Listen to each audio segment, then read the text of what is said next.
So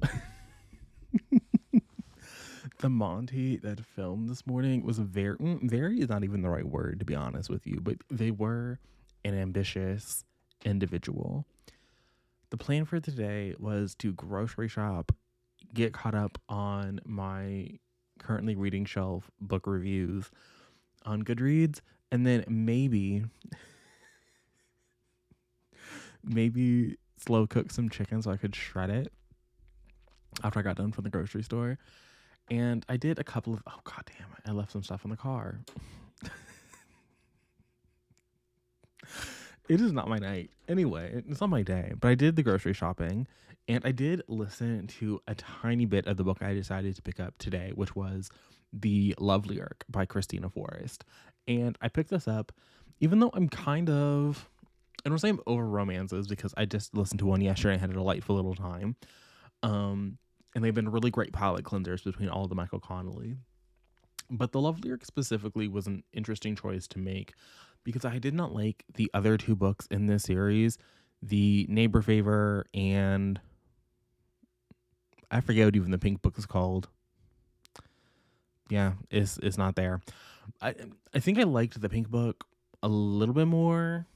That was the Married in Vegas book. But then like she came and they had to like she was like living in his house because she had like sprained her arm or her hand or something. And then I think at the end of the book she had this like really big stylist awards situation, like the CFDAs. And she had like left and she was dating this bummy school teacher who had been like a football star. It was also like a second chance because they had been in high school sweethearts and they fell apart. It was just none of it worked. None of it worked. And for Vegas to be on the cover of the book, like, sure, that was the inciting incident, but like, let's be a little bit serious here. And I think that what I don't like about the Love Lyric is very similar to not even the things that I was talking about in the past books, but I'm now 13% in. And I fear that we have not really understood why these characters are not even why these characters, but even how these characters are going to be in each other's lives going forward from this moment. So at the very beginning of this book, we learn that her name, is it Iris in this one? I think this is Iris's book. But our flower sister here, she works in like the marketing department of this skincare company, and they are in the middle of a bad PR moment for them. So they sent these influencers on a trip and they got food poisoning and it was not good for them. So she's like, oh my goodness, what is happening? And we do know that she and her love interest of the book, Angel, one, we know that they've met before because we saw that happening. I think we saw that happening in the end of the Neighbor Favor. I know that we saw her sister interacting with somebody because I was like, oh, I want that to be the next book. And then that wasn't the next book. It was this stupid ass Vegas wedding bullshit. And now it's finally her book. And I don't remember if that scene in the Neighbor Favor was Angel because I honestly can't be bothered to go back and read it. I do think that we see that scene again as the prologue to this because we know that it's been a 3-year gap between the last time they saw each other and the time that they're seeing each other this time around. And whatever is happening, he has become like the new face person for this company. And so she is in charge of this campaign. And so it would not be a good look for her to revisit that flame, even though she is attracted to him. Meanwhile, Angel, we have learned, has been carrying a torch for her since that very first meeting all those years ago. And he does not really care that they're about to be working together. Or that I guess technically they have been working together. He's already shot the what is going to be rolled out, for the ads and things. So like, it's not even like, oh, we're going to see them interacting. No, that already happened before the book even starts.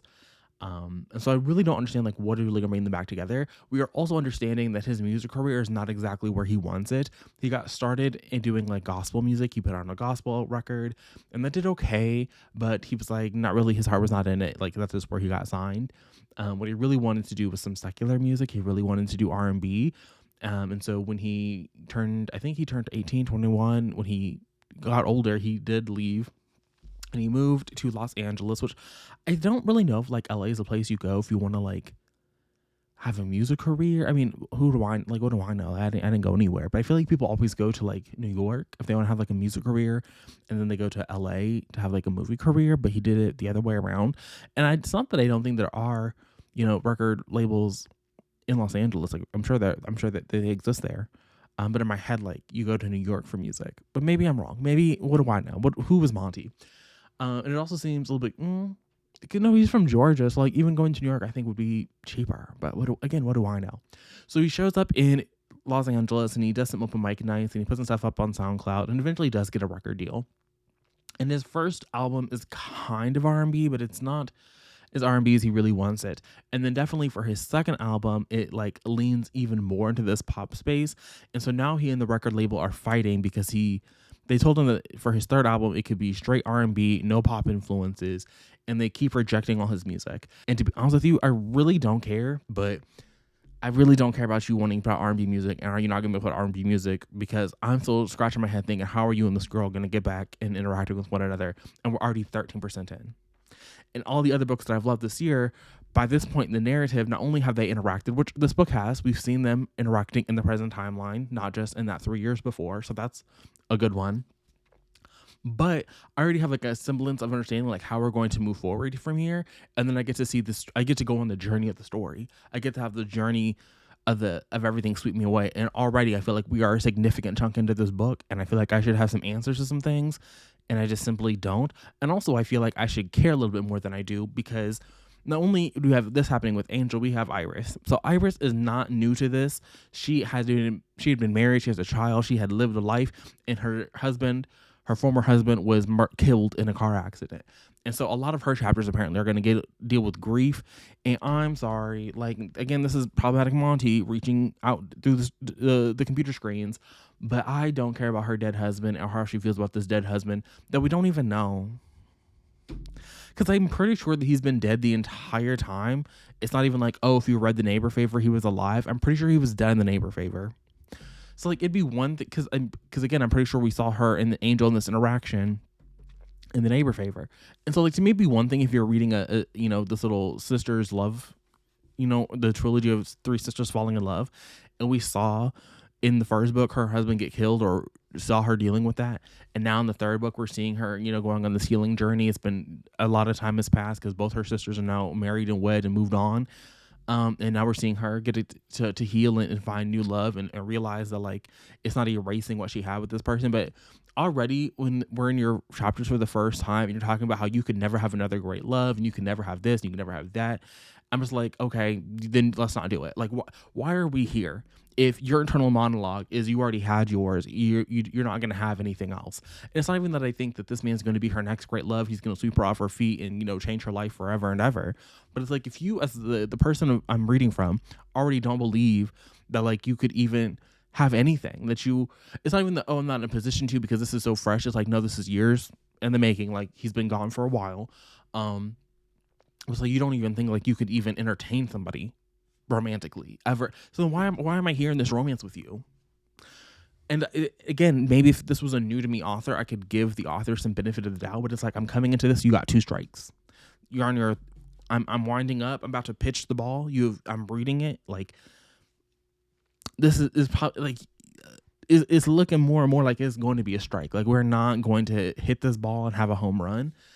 And again, that's a lot of feelings to have for something that you've read 13% of, and I understand that. But if I were the DNF in kind, this is where I'd probably be like, and done. But I'm not the DNF in kind, so I'm not going to do that. And what I am going to do is continue to read this. When am I going to finish it? I wish I knew. I wish I could tell you that, besties. So I will probably listen to a little bit more of the Neighbor Favor, the Love Lyric tonight.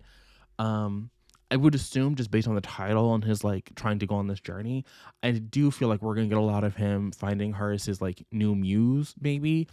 But again, like I don't really know how I'm going to feel about her navigating this grief and that whole storyline. Maybe that part will be the part where I come back and be like, okay, guys, I was wrong. But already I feel like we're not off to the strongest start. I'll be back tomorrow with more thoughts, more opinions on something. Also, I don't know, by the time you're watching this, the Seahawks and what is it called? The Seahawks were playing the Rams. That game is over. That game is crazy. That game is a crazy little football game. What do you mean the Seahawks were down like 16 points going into the last 10 minutes of the fourth quarter, and they managed to get 16 points up and tie the game? And then the Seahawks and the Rams spent the next 8 minutes. Was it 8 minutes? I think it was the next 8 minutes. No, the next 5 minutes going back and forth with possession of the ball, neither one of them being able to score. And so at the end of regulation, it was tied 30-30. By the time you're seeing this, by the time I'm talking to you right now, I'm pretty sure the overtime period is done. It's over because I've, driven home from the restaurant where I was watching it, and I filmed this video that is now like 15-20 minutes. So I'm pretty sure the overtime period is done. So I'll find out after. But just know that the game itself was not necessarily the most entertaining football game I've ever seen. But seeing the Seahawks even attempt and get close enough to come back is crazy. Particularly when Amazon wanted to throw up the stat that they were 0-172. 0-172 games when trailing in the fourth quarter by 10 or more points. Crazy work. Crazy stat. What AI bot was scraping through? Who at Amazon designed the AI bot that was going to scrape through the data like that to find that they were 0-172 in this kind of situation? Maybe they're 0-173, but even if they're 1-172, that's still a crazy stat. So thanks for being here. I'll see you tomorrow. Stay safe, stay hydrated, and until tomorrow, bye.